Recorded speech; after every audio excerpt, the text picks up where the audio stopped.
personnes qui sont mortes de l'intérieur. Il y a beaucoup de personnes qui sont dans la dépression, qui ne portent plus leurs enfants.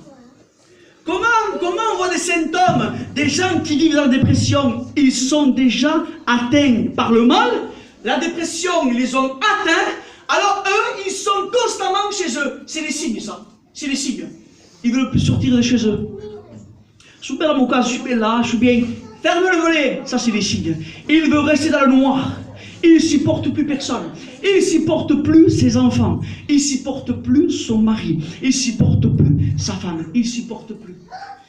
Il veut rester tout seul. Il veut rester tout seul. Mais la dépression commence à faire effet. Là, personne ne le voit. Personne ne le sait.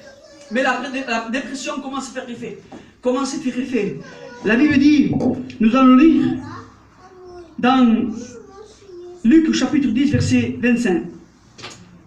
Verset 30, pardon. Et Jésus reprit la parole. Et il dit, un homme descendait de Jérusalem à Jéricho. Et on sait tous que Jérusalem, c'est la ville de Dieu. C'est la ville sainte, c'est la ville parfaite. Et l'homme, là, il quitte Jérusalem, il quitte les choses de Dieu, il se bouge, et il quitte les choses de Dieu pour se diriger à Jéricho. Et on sait tous que Jéricho, c'est la ville du péché. C'est la ville du diable, en quelque sorte. La ville des palmiers. Parce que Jéricho, et les gens étaient attirés par cette ville, parce que tout était beau. Et la Bible dit que cet homme fait une marche, la Bible, hein, on a mesuré, hein, c'est pas moi, c'est pas la Bible qui le dit, mais d'après les calculs, d'après une étude, dit que l'homme a fait une marche de 27 km à pied, de Jérusalem à Jéricho, 27 km à pied. 27 km à pied, ça fait long. Je sais pas, de marcher 27 km, tu as le temps de réfléchir. Tu quittes les choses de Dieu, tu te diriges vers Jéricho, tu as le temps de réfléchir. L'homme, lui, pas la folie de quitter les choses de Dieu et de se diriger à Jéricho. Il s'en va. Sûrement que cet homme devait siffler. Vous savez, on dirait que je vois l'homme là, en train de siffler, que je lui raisonne de ne pas aller à Jérusalem, que je lui raisonne d'aller à Jéricho. Il sifflait, lui, on dirait que je le vois, lui, de ce distant, donc. Arrête de se faire, et se diriger vers Jéricho. Mais la Bible dit, c'était une descente. C'était pas une montée, c'était une descente. Et bien quand on va au monde, quand on pêche, c'est une descente directe, je demande pardon du mot, à l'enfer. C'est une descente carrément et sûre à l'enfer. L'homme a fait 27 km à pied, il avait le temps de réfléchir lui, mais il n'a pas réfléchi. La Bible dit qu'il y avait des brigands là, des hommes qui étaient prêts là, ils attendaient le moment précis pour l'attaquer. Parce que le diable te laisse faire, hein. Le diable dit qu'il rôde comme un lion, il attend le moment propice, il te laisse faire. Vas-y, moi je me drogue, ça me fait rien. Tu sais, moi je pêche, moi je ne veux pas de Dieu, moi je fais tous les balles, et moi je fais la balle. Eh bien, le diable te laisse faire. Il attend le moment propice, il attend le moment précis, lui. Il te laisse faire. Comme ces brigands, ils étaient en embuscade, ils attendaient. Et cet homme sûrement passé par là. Et le moment qu'il fallait, au moment qu'ils étaient près de lui, eh bien, ils sortent sur lui. Sûrement qu'il devait se défendre, lui.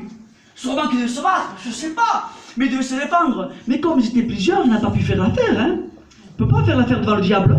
Le diable est au mal, il veut ta destruction, il veut détruire ton foyer. Il faut que tu comprennes ça ce soir. Il veut détruire tes enfants, il veut te détruire le diable. Il ne faut pas se faire copains avec lui. Comme disait notre frère Noé, le monde prie. Il te donne dans une main, mais il reprend l'autre main, croyez-moi. Ne s'amuse pas avec le péché. Ne vous amusez pas avec le péché. Vous-même, vous le voyez. On a connu des hommes, des dealers de la cité. Vous avez connu aussi. Ils sont où? Certains sont morts, certains sont enfermés, ou certains sont devenus fous, ou certains ont foyer cassé. Le salaire du péché, c'est la mort. Ça capable nous en pecat. Ça capable nous en démoni. Vous faites marrer. Les autres sont buts, c'est son but, c'est de faire du mal. Vous connaissez l'histoire du crapaud? Alors, Clément connaît ça, hein? Clément, il n'y a pas de problème, je le répète chaque fois. Un jour, il y a un crapaud au bord d'un lac. Et là, il y a un scorpion qui arrive, et lui, il va aller de l'autre côté du lac. Mais il ne sait pas comment faire. Bon, ben, il se passe dans la je ne sais pas nager, comment je veux faire? Il va voir le crapaud. Monsieur le crapaud, et le crapaud fait quoi? Hein? Aurais-tu la gentillesse de me passer de l'autre côté du lac parce que moi, je ne sais pas nager? Et le crapaud le regarde, il me dit, si je passe de l'autre côté avec moi, tu vas me piquer? Et je vais mourir. Tu es un scorpion, toi. Et le scorpion, je te ferai jamais ça. Moi, si tu me rends service, oh dis-moi le Christ bourré. Si tu me rends service, si tu fumes un peu, si tu prends un rail de coque, eh bien, si tu vas à l'église de temps en temps, mais que tu ne donnes pas ton cœur à Jésus, qu'est-ce que tu veux que t'arrive? Voilà, je fais le diable. Que t'arrivera? Hein? Et nous, on croit, on est là. Et le scorpion revient à la charge, s'il te plaît. Il est gentil, hein? Monte-moi sur ton dos, amène-moi à ton côté, je ne sais pas nager. Et le crapaud cède, il monte. Alors le crapaud commence à nager. Et le scorpion sur son dos, hein, il commence à nager, Et au moment d'arriver de l'autre côté du lac, au moment de descendre, le scorpion le pique. Clac. Le pique, et le crapaud le regarde. Et tu m'as promis que tu ne me piquerais pas.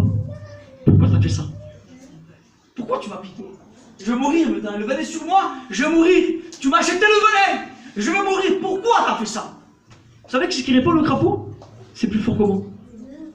C'est plus fort que moi. Je ne peux pas m'empêcher. J'ai été créé pour ça, pour faire du mal, pour piquer. Le diable est fait pour ça, pour faire mal. Il se réjouit quand tu vas pleurer. Il se réjouit quand vous te disputez avec ton mari. Et quand lui claque la porte forte, et qu'elle s'en va, et quand tu es tout seul devant tes enfants, et quand tu pars en sanglots, toi, Seigneur. Et bien lui, le diable se frotte les mains. Et on dirait que Dieu est à côté de toi, il attend que tu cries à lui, et toi tu ne cries pas à Dieu. Des fois tu viens à l'église pour prendre un bol d'air. Ça te fait du bien, les cantiques. Mais ça fait quoi? Tu ressors comme tu rentrais. Bon, c'est quand est-ce le séminaire? Bon, appelle-nous peut-être quand il prêche. Mais ça fait quoi? La situation est toujours pareille. Aujourd'hui, dirait la Bible, c'est un jour de salut. Reçois Jésus. Amen. On ne peut pas savoir ce qui peut se passer demain. Aujourd'hui, tu es là, mais demain, on ne peut pas savoir. Notre cœur, c'est comme une pompe.